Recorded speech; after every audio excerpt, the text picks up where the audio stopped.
Hi, this is Keith Reed, editor of Fuel Marketer News. We're here at the NACS PEI Show 2015. I'm here with the NACS Director of Government Relations, PageAnderson. We're going to talk a little bit about some of the burning issues facing the industry today. How are you doing, Paige? I'm doing great. It's fabulous to be here in Las Vegas. So, an issue that's near and dear to my heart and was one of the first issues I was covering when I came to the industry. Tell us a little bit about what's happening with the NACS, or with the Less Trust Fund right now. Right. Well, as you know, EPA just finalized at long last, after many years of work, the underground storage tank rules.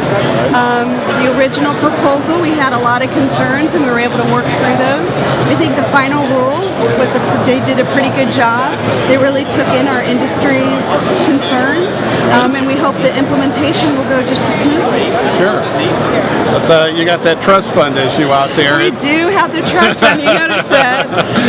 Unfortunately, the trust fund continues to be a source of revenue for congressmen who want to spend a lot of money, and our hope is that we can keep the funds that go into that trust fund to be actually used for the underground storage tank as was intended. Right, they always see it as a big piggy bank that they can crack open and start. And it builds up some pretty good reserves too that I'm sure are very tempting. The last time they raided that trust fund, they took $2 billion. Right. Tell us a little bit about what's going on with the the highway side of the aisle. I think there's little talk about some tolls on federal highways right now. Unfortunately, that is true. Congress is working on a highway bill.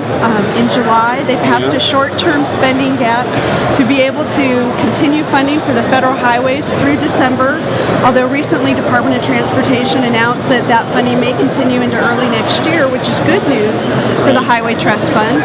The Senate passed their long-term version of a highway bill, 6 years, though they only funded it for 3 years, so we'll continue to have those spending gaps. And the House of Representatives is currently working on its version as they look for safe and secure ways to promote a viable highway system.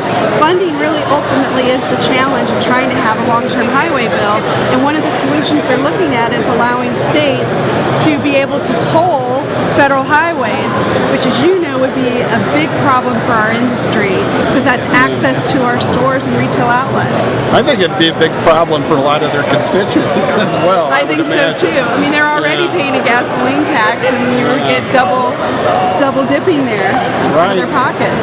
And I guess to kind of conclude a little bit, what's happening with the diesel tax credit? Well, as many of our retailers know, those who sell biodiesel are able to get and blend biodiesel fuels are able to get a tax credit. Each year we try and get it attached to the tax expenders package, so we keep extending it year by year by year. Unfortunately, the Senate, when they marked up their tax bill, they decided to move that credit instead of with the blenders, it's actually going to be with the producer.